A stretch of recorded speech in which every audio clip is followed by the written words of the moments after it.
کے سامنے سورہ انعام کی ایک آیت تلاوت کی ہے. اسی کو موضوع بنا کر کچھ باتیں آپ کے سامنے عرض کرنا چاہوں گا. سب سے پہلے ہم اللہ تعالیٰ کی تعریف بیان کرتے ہیں جس نے ہماری رشد و ہدایت کی خاطر ہمیں صراط مستقیم پر ثابت قدم رہنے کے لیے، ہمیں نیک اور خیر کے عمل پر ثابت قدم رہنے کے لیے بہت سارے انبیاء و رسول علیہ السلام کو مبعوث فرمایا، اور انہیں میں سے ہمارے نبی جناب محمد رسول اللہ صلی اللہ علیہ وسلم ہیں جنہیں اللہ تعالیٰ نے خاتم الانبیاء والرسول بنا کر بھیجا، اور انہوں نے اللہ کا کلام، اللہ کا پیغام بتمام و کمال ہم تک پہنچا دیا. گزشتہ ہفتے بات چل رہی تھی عید میلاد النبی کی، جس میں میں نے آپ کو یہ سمجھانے اور بتانے کی کوشش کی تھی کہ یہ دین اسلام ہے. اسے اللہ تعالیٰ نے اپنے نبی جناب محمد رسول اللہ صلی اللہ علیہ وسلم کے ذریعہ مکمل فرما دیا، اور اللہ تعالیٰ نے الیوم اکملت لکم والی آیت نازل کر کے اس بات کی شہادت دے دی کہ یہ دین مکمل ہے. اور جب یہ آیت نازل ہو گئی تو ہمارے نبی جناب محمد رسول اللہ صلی اللہ علیہ وسلم نے حجۃ الوداع کے موقع پر صحابہ کرام سے اس بات کی گواہی لے لی، اور پھر اس پر بھی اللہ تعالیٰ کو گواہ بنا لیا کہ یہ دین مکمل کر دیا گیا.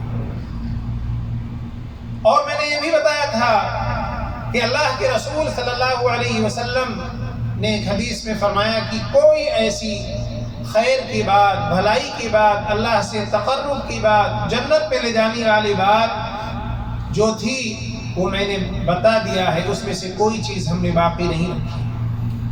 اور جو بات چیزیں ہمیں خیر و برکت سے، جنت سے اور ہمارے معبود حقیقی اللہ عز و جل سے دور کرنے والی تھی، اس سے بھی میں نے متنبہ فرما دیا، منع فرما دیا. اور یہ بھی میں نے بتانے کی کوشش کی تھی اور آپ کے سامنے پیش کیا تھا کہ صحابہ کرام، تابع تابعین، محدثین، ائمہ اعظام، یہ تمام لوگوں نے اس عید میلاد کی کوئی حقیقت اپنی کتابوں میں بیان نہیں فرمائی اور نہ کبھی اس پر عمل کیا. اس لیے میرے دوستو یہ بات اظہر من الشمس ہے، بہت ہی واضح اور صاف ہے کہ عید میلاد کو ہمارے دین میں کوئی جگہ نہیں ہے. یہ کسی بھی قسم کی عبادت میں نہیں، جو ہے یہ عید نہیں آتی ہے، بلکہ یہ ایک بدعت ہے اور اس سے اجتناب کرنا لازمی اور ضروری ہے. آئیے دیکھیں ہمارا دین کیا ہے، ہماری شریعت کیا ہے کہ جس پر ہم عمل کرنے والے ہیں، اور جو ہمارے کامیابی و کامرانی کا ضامن ہے وہ کیا ہے. سورہ انعام میں اللہ تعالیٰ نے فرمایا کہ وَأَنَّ هَذَا صِرَاطِي مُسْتَقِيمًا فَاتَّبِعُوهُ، کہا یہ جو میرا راستہ ہے، قرآن و حدیث والا راستہ ہے، جو تمہارے نبی سے ملا تمہیں، یہی میرا راستہ ہے. اللہ تعالیٰ کہتا ہے یہی میرا راستہ ہے اور یہی سیدھا راستہ ہے. وَأَنَّ هَذَا صِرَاطِي مُسْتَقِيمًا، یہی میرا راستہ اور میرا سیدھا راستہ. فَاتَّبِعُوهُ وَلَا تَتَّبِعُوا السُّبُلَ، کہا اس ایک راستے کی پیروی کرو. وہ کون سا راستہ؟ جو ہمارے نبی جناب محمد رسول اللہ صلی اللہ علیہ وسلم کا راستہ، جو ہمارے صحابہ کرام کا راستہ، جو تابع تابعین کا راستہ ہے، اسے کہا گیا، اسے اللہ نے اپنا راستہ قرار دیا اور کہا یہ صحیح، سیدھا اور سچا راستہ ہے. فَاتَّبِعُوهُ وَلَا تَتَّبِعُوا السُّبُلَ، اس ایک راستے کی اتباع اور پیروی کرو، ورنہ دنیا میں بہت ساری جماعتیں ہوں گی، بہت سارے راستے ہوں گے، بہت سارے دین ہوں گے. وَلَا تَتَّبِعُوا السُّبُلَ، اور جو یہ تمام دوسرے راستے، دوسرے طریقے ہوں گے، تم ان کی اتباع نہ کرو، اس لیے کہ تمہیں راہ راست سے بھٹکا دے. فَتَفَرَّقَ بِكُمْ عَنْ سَبِيلِهِ، جو سچا راستہ ہے اس سے تم ہٹ جاؤ گے. جب دیگر راستوں پر عمل کرو گے اچھے راستے سے ہٹ جاؤ گے فتفرق بکم عن سبیلہ ذالکم وصاکم بہ لعلکم تتقون۔ یہ اللہ تعالیٰ کی وصیت ہے۔ اللہ تعالیٰ کہہ رہا ہے یہ تمہارے لیے ہماری وصیت ہے، نصیحت ہے، اگر تم متقی ہو، اگر تم پرہیزگار ہو۔ اللہ نے شرط بھی رکھی، اگر تم متقی پرہیزگار نہیں ہو، مومن نہیں ہو تو جدھر مرضی چلے جاؤ، لیکن اگر مومن ہو تو صرف قرآن و حدیث کا راستہ اختیار کرو۔ نبی اکرم جناب محمد رسول اللہ صلی اللہ علیہ وسلم کو اپنا امام اعظم مانو، آپ کے صحابہ کی سنت پر عمل کرو، یہی دین، یہی سیدھا راستہ ہے۔ دوسرا اللہ تعالیٰ نے کیا فرمایا؟ وَمَا آتَاكُمُ الرَّسُولُ فَخُذُوهُ وَمَا نَهَاكُمْ عَنْهُ فَانْتَهُوا۔ جو نبی اکرم صلی اللہ علیہ وسلم نے جو باتیں بتا دی اسے لے لو، اسے پکڑو، اس پر عمل کرو۔ وَمَا نَهَاكُمْ عَنْهُ فَانْتَهُوا، اور جس سے منع فرما دیا اس سے تم دور رہو۔ کس سے منع فرما دیا؟ ہر خطبے میں آپ سنتے ہوں گے، جب میں یہاں کھڑا ہوتا ہوں تو اپنے نبی کی سنت پر عمل کرتے ہوئے میں پڑھتا ہوں تو آپ صلی اللہ علیہ وسلم کا قول ہے وَإِيَّاكُمْ وَمُحْدَثَاتِ الْأُمُورِ۔ آپ نے منع کس سے فرمایا؟ کہا ہر جو نئی چیز ہماری دین میں آئے گی اس سے تم کوسوں دور ہو جانا، اس سے اجتناب کرنا، اسے چھوڑ دینا۔ اس لیے آپ نے فرمایا فَإِنَّ كُلَّ مُحْدَثَةٍ بِدْعَةٍ، اس لیے ہر نئی چیز بدعت ہے، وَكُلُّ بِدْعَةٍ ضَلَالَةٍ، اور ہر بدعت گمراہی ہے۔ کوئی بدعت اچھی اور بری نہیں ہے، ساری بدعتیں گمراہی کی طرف لے جانے والی ہیں، اور ہر گمراہی کا راستہ کہاں جائے گا؟ جہنم کی طرف جائے گا۔ اللہ ہم سب کو بدعتوں سے اور گمراہیوں سے محفوظ رکھے۔ میرے عزیزو، اسی طرح آپ دیکھیے اللہ کے رسول صلی اللہ علیہ وسلم نے ایک حدیث میں اور بڑی وضاحت کر دی کہ ہمارے دین میں حذف و اضافے کی گنجائش نہیں۔ کیا فرمایا؟ کہ ترکتکم علی المحجۃ البیضاء لیلها کنہارها لا یزیغ عنها بعدی الا۔ کہا میں جو راستہ بتا کے گیا، میں جو دین اور طریقہ آپ کو سمجھا کے گیا ہوں وہ بالکل واضح ہے، کلیئر ہے ایک دم۔ لیلھا کنہارھا، یعنی اتنا واضح ہے کہ اس کی رات بھی دن کی طرح ہے، یعنی چودہویں کی طرح روشن ہے ایک دم، یعنی کہیں غموس، کوئی شبہ، کوئی پش و پیش، کوئی تردد، ایسا کچھ نہیں ہے، بلکہ ایک دین ہے، ایک سنت ہے، اور دوسری چیز کیا؟ بدعت ہے۔ ایک صراط مستقیم ہے تو دوسرا ضلالت و گمراہی ہے۔ اس میں کسی قسم کا شک و شبہ اور کسی قسم کی کوئی گنجائش یا حذف و اضافے کی گنجائش نہیں ہے۔ آپ صلی اللہ علیہ وسلم نے بتایا میں جو بتا کے گیا یہی سچا راستہ ہے، اب اگر اس سے تم ہٹ جاؤ گے تو لا یزیغ عنہا بعدہا، تو پھر گمراہ ہو جاؤ گے۔ کہا جو ہٹا ہمارے راستے سے وہ گمراہ ہو جائے گا۔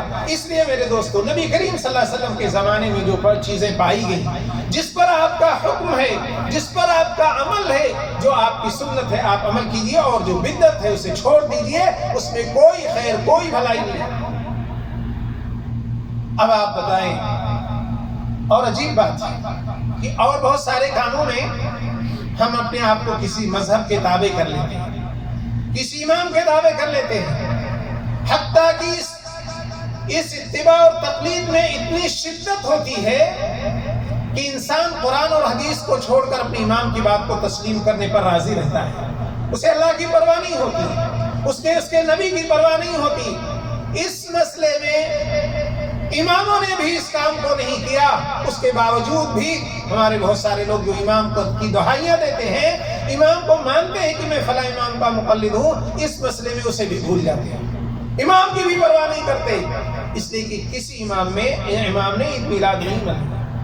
آپ مناتے ہو تو امام کی بھی مخالفت کر رہے ہو۔ کیسے تم ہو جو امام کوئی بھی بات نہیں سنتے؟ اور سب سے بڑا امام تو ہمارے نبی جناب محمد رسول اللہ صلی اللہ علیہ وسلم ہے، اور اگر اس کے باوجود بھی کوئی نئی چیز لا کے اسے عبادت بتاتا ہے تو گویا کہ وہ اللہ اپنے آپ کو اللہ کے مد مقابل کھڑا کر لیتا ہے، اس لیے کہ شریعت بنانے کا حق کس کو ہے؟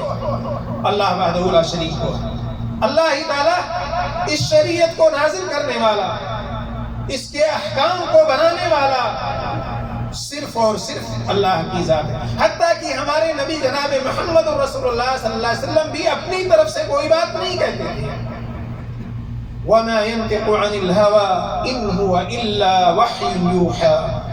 آپ صلی اللہ علیہ وسلم کے بارے میں خود اللہ نے فرمایا کہ وہ نبی بھی اپنی طرف سے کچھ نہیں کہتے، وہی کہتے ہیں جو میری طرف سے وحی کی جاتی ہے۔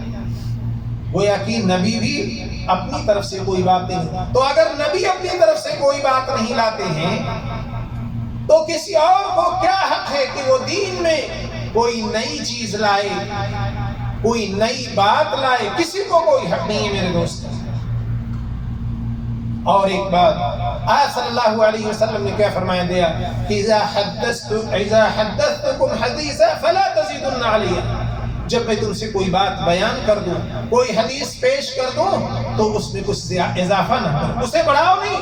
یعنی جو بات میں نے بتا دی، جو دین نے دیا وہی دین ہے، اس میں کچھ بڑھاؤ نہیں، بڑھانے کا حق نہیں ہے۔ اور میرے دوستو، میرے پیارے بھائیوں، آپ کا عمل وہی قبول ہوگا جس میں دو شرطیں پائی جائیں۔ جس میں دو شرطیں، کون سی شرط؟ پہلی شرط یہ ہے کہ ہمارا ہر کام اللہ کی رضا، اس کی خوشنودی کے لیے، اسے راضی کرنے کے لیے ہو، یعنی ہماری ساری عبادتیں اللہ کے لیے ہو۔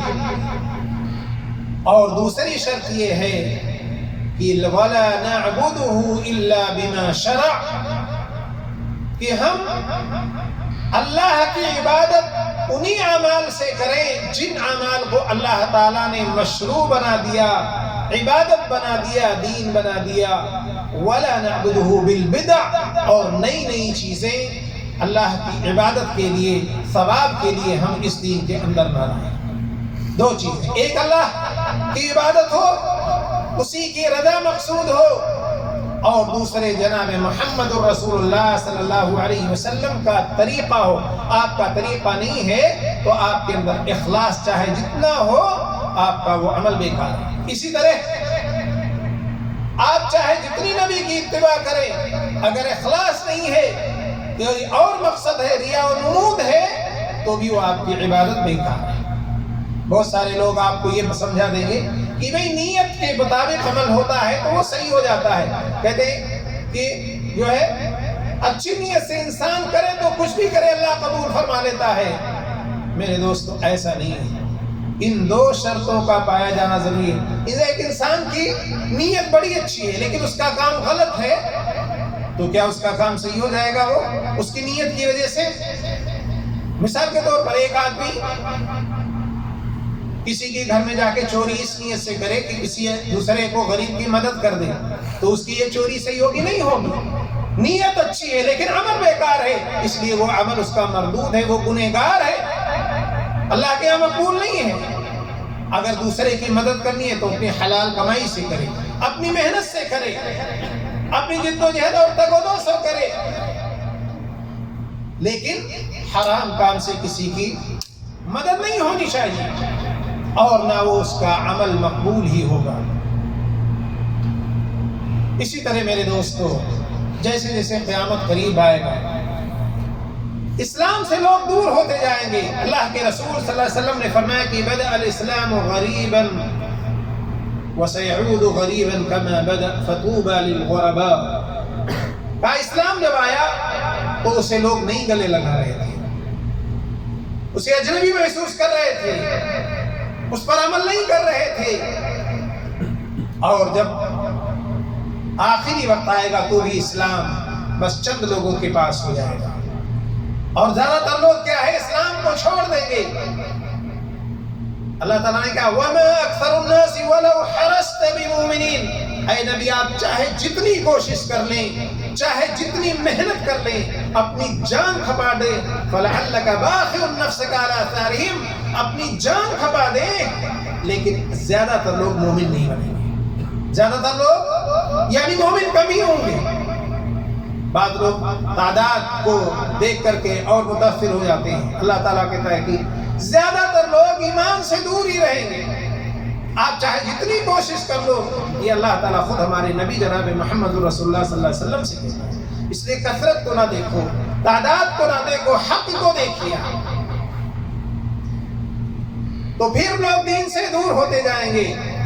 اور پھر بہت کم لوگوں کے پاس اسلام ہوگا، لیکن اللہ کے رسول صلی اللہ علیہ وسلم نے فرمایا کہ ایسے لوگوں کے لیے جنہیں لوگ کیا ہے بڑی قلت میں سمجھتے ہیں یا جنہیں لوگ اجنبیت میں سمجھتے ہیں، ایسے ہی لوگوں کے لیے جنت ہے، ایسے ہی لوگوں کے لیے خوشخبری ہے، فطوبی للغرباء۔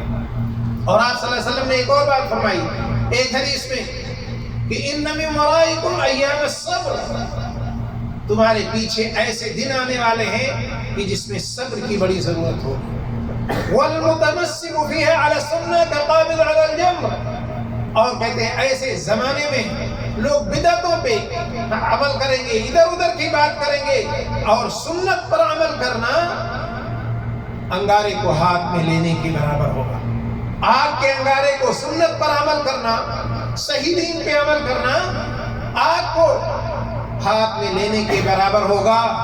لیکن آپ صلی اللہ علیہ وسلم نے کیا فرمایا کہ ایسے دنوں میں ایسے لوگوں کے لیے جو سنت پر عمل کریں گے، صبر سے کام لیں گے، اے صحابہ سنو، تم میں سے 50 لوگوں کے اجر کے برابر ان کا اجر ہوگا۔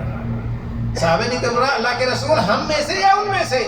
آپ نے فرمایا نہیں، تم میں سے، یعنی سنت پر عمل کرنے کا اتنا بڑا ثواب اور اتنا بڑا تمغہ، اور بدعت پر عمل کرنے پر لعنت اور جو ہے رد اللہ کی طرف سے جو ہے۔ اس لیے میرے دوستو بدعتوں سے جو دین میں نہیں اسے دین میں شامل نہ کرو، بھلے وہ عبادت کی طرح لگے، بھلے بہت سارے وضع پتہ کے لوگ اسے کر رہے ہوں، بہت سارے علماء کر رہے ہوں، اس سے فرق نہیں پڑتا۔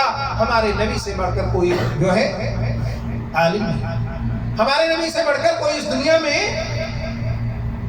رہبر نہیں۔ تو جو آپ رہبری کر گئے، جو عمل آپ بتا گئے، جو علم آپ چھوڑ گئے، وہ ہمارے اور آپ کے لیے کافی ہوگا۔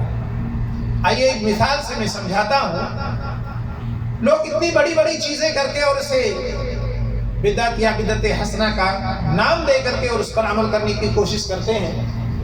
میں آپ کو ایک چھوٹی سی مثال دیتا ہوں۔ صحابہ کرام کے زمانے کی حضرت ابو موسیٰ اشعری رضی اللہ تعالی عنہ کہتے ہیں کہ ہم لوگ حضرت عبداللہ ابن مسعود جو جلیل القدر صحابی اور اس امت کے بڑے عالم، بڑے فقیہ تھے، کہتے ہیں ہم لوگ ان کے پاس بہت سارے لوگ ظہر کی نماز کے وقت ان کے گھر کے پاس جمع ہو جاتے اور ان کے نکلنے کا انتظار کرتے کہ ابھی نکلیں گے تو ہم ساتھ میں جائیں گے مسجد تک اور کچھ باتیں اسی بیچ میں جو ہے سیکھ لیا کریں گے، پوچھ لیا کریں گے۔ صحابہ کا حرص دیکھیے، ان کی کوشش دیکھیے کہ جب بھی کسی سے موقع ملے تو دین سیکھ لیں، موقع ملے تو دین سیکھ لیں۔ کہتے ہیں ایک دن ہم گئے تو کچھ لوگ وہاں پہلے سے تھے، میں نے پوچھا کہ کیا جو ہے ابو عبد الرحمن نکل گئے؟ تو لوگوں نے کہا نہیں، ہم انتظار کریں۔ وہ نکلتے ہیں اور چلنے لگتے ہیں تو حضرت ابو موسیٰ اشعری رضی اللہ تعالیٰ عنہ فرماتے ہیں کہ حضرت عبداللہ ابن مسعود سے کہ ابھی میں مسجد گیا تھا تو ایک ایسی بات دیکھی جو مجھے صحیح نہیں لگی، منکر لگی۔ تو انہوں نے عبداللہ ابن مسعود رضی اللہ عنہ فرماتے ہیں کہ کیا کہا تم نے؟ تو انہوں نے کہا کہ میں آپ کی رائے کا انتظار کر رہا تھا کہ آپ کیا فرما رہے ہیں۔ اس کے بعد میں یہ لوگ مسجد میں پہنچ جاتے ہیں تو کیا دیکھتے ہیں کہ کچھ لوگ مسجد میں بیٹھے ہوئے ہیں اور نماز کا انتظار ہے، جماعت کا انتظار ہے، لیکن حلقہ بنائے ہوئے ہیں، کنکریاں رکھے ہوئے ہیں۔ ایک آدمی ان حلقے میں کہتا ہے کہ 100 بار سبحان اللہ پڑھو، 100 بار لا الہ الا اللہ کہو، 100 بار اللہ اکبر کو۔ وہ لوگ اس کی بات پر عمل کرتے ہوئے کہتے ہیں۔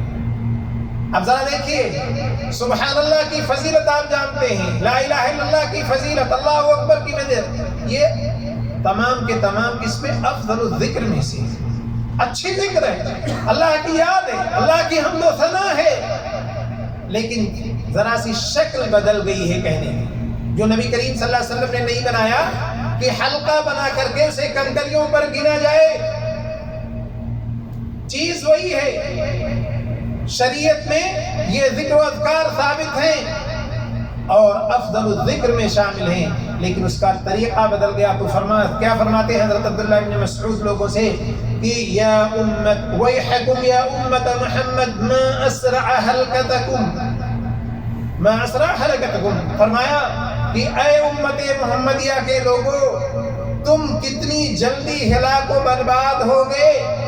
یہ ابھی نبی صلی اللہ علیہ وسلم کے صحابہ تمہارے پاس موجود ہیں کثیر تعداد میں، نبی صلی اللہ علیہ وسلم کے کپڑے پرانے نہیں ہوئے، آپ کے برتن بھی ابھی نہیں ٹوٹے، اور تم اتنی جلدی ہلاک ہو گئے، اتنی جلدی گمراہ۔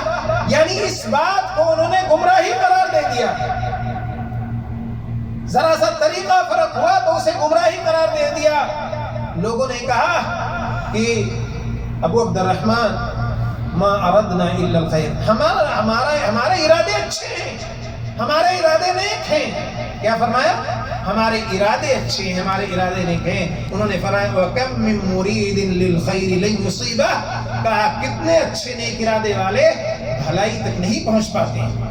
تو ارادے نیک ہونے سے عمل نیک نہیں ہوتا، اس کے لیے ضروری ہے کہ وہ قرآن و حدیث سے ثابت ہو اور اللہ کے رضا کے لیے ہو۔ یہ دونوں شرطوں کا پایا جانا ضروری ہے۔ اگر نہیں ہے اس میں میرے دوستو، تو کتنے بھی آپ کے ارادے نیک ہوں وہ عمل نیک نہیں ہو سکتا ہے۔ بلکہ یہی نہیں فرمایا، بلکہ اس میں اور بھی ان کی صفات بیان کی۔ آپ ایسے لوگوں جو بدعت پر عمل کر رہے ہیں، ایسے لوگوں کو دیکھو گے تو ان کا وضع پتہ بڑا اچھا ہوگا، ان کی نمازیں بڑی اچھی ہوں گی، قرآن کی تلاوت بڑی اچھی ہوگی، لیکن یہ ساری چیزیں ان کے حلق سے نیچے نہیں آئے گی، بلکہ ان کے بارے میں فرمایا گیا کہ وہ دین سے ایسے نکل جائیں گے جیسے تیر کمان سے نکل جاتا ہے۔ ذرا سوچئے، تیر کمان سے نکل جاتا ہے۔ بدعت پر عمل کرتے کرتے انسان سنت سے دور ہوتا دین سے ہی خارج ہو جاتا ہے۔ اس لیے ایسی چیزوں سے دور رہیے۔ بلکہ آپ صلی اللہ علیہ وسلم نے ایک حدیث میں فرمایا کہ سَيَخْرُجُ فِي أُمَّتِي أَقْوَامٌ تَتَجَارَ بِهِمُ الْأَهْوَاءُ كَمَا يَتَجَارَ الْكَلْبُ بِصَاحِبِهِ، کہا میری امت میں ایسی قومیں آئیں گی کہ جو اپنی خواہشات کے پیچھے بھاگیں گے، جو دل کہا اس کی طرف چلا گیا، یہ نہیں دیکھا کہ یہ دین ہے کہ نہیں ہے، خواہشات کی اتباع میں وہ اندھا ہو گیا، اسی کے پیچھے بھاگ رہا ہے۔ کیسے؟ کہتے ہیں جیسے داؤل قلب ایک بیماری ہوتی ہے، یعنی کتے کے کاٹنے سے جو پیدا ہوتی ہے، کتا کاٹتا ہے جلدی اس کی جراثیم جسم میں سارے پھیل جاتے ہیں اور پھر وہ ہلاک ہو جاتا ہے۔ اسی طرح فرمایا کہ لوگ اس قدر شہوت اور اپنے خواہشات کو ترجیح دیں گے کہ کوئی بھی چیز دین کے نام پر، بدعت کے نام پر کوئی بتا دے وہ اس کی طرف، یا دل جو کہہ دیا اس کی طرف جا رہا ہے اور اسی کی طرح جیسے وہ داؤل قلب کی بیماری پھیلتی، اسی طرح اس کے خواہشات اور بدعتیں اس کے عرق عرق میں اور اس کے جوڑ جوڑ کے اندر، اس کے نسلوں کے اندر بھر جائیں گی اور یہی چیز اس کو ہلاک کر ڈالے گی، یہی چیز ان کو ہلاک کر ڈالے گی۔ تو اس کی بڑی مذمت ہے میرے دوستو بدعت کی، اور ہمارا دین صحیح معنوں میں وہی دین ہے جو ہمارے نبی جناب محمد رسول اللہ صلی اللہ علیہ وسلم لے کر آئے ہیں، جو صحابہ کے زمانے میں تھا آپ اسی پر عمل کرو، وہ ہمارے لیے کافی اور وافی ہے۔ اس کے بعد 400 500 600 700 یا کبھی بھی زندگی میں قیامت تک جو بھی نئی چیزیں آئیں اس سے آپ دور رہیے، اس سے آپ دور رہیے۔ ہمارے نبی صلی اللہ علیہ وسلم کا عمل، صحابہ کا عمل ہمارے لیے کافی ہے میرے دوستو، اور اللہ تعالیٰ نے انہی کی تعریف کی ہے۔ ہمارے نبی جناب محمد رسول اللہ صلی اللہ علیہ وسلم نے اس زمانے اور زمانے کے لوگوں کی تعریف کی ہے، اور وہ ان تمام نئی چیزوں سے، نئی بدعتوں سے دور رہ کر کے اللہ کے برگزیدہ بندے بن گئے، مقرب بندے بن گئے۔ تو ہم بھی وہی عمل کریں جو انہوں نے کیا تھا، ہم بھی اللہ کے برگزیدہ اور نیک بندے بن سکتے ہیں۔ اللہ رب العزت سے دعا ہے کہ پروردگار عالم ہمیں نیک عمل کی توفیق عطا فرما، ہمیں قرآن و حدیث کا علم حاصل کرنے کی توفیق عطا فرما، قرآن و حدیث کے علم پر عمل کرنے کی توفیق عطا فرما۔ اللہ تو ہمیں صراط مستقیم پر گامزن کر دے۔ اللہ ہمارے سماج، ہمارے معاشرے میں پھیلی ہوئی برائیوں کو دور کر، اللہ تو ہمیں شرک و بدعات سے محفوظ کر دے۔ اللہ ہمارے گناہوں کو معاف فرما، ہماری خطاؤں کو معاف فرما۔ وآخر دعوانا الحمد للہ۔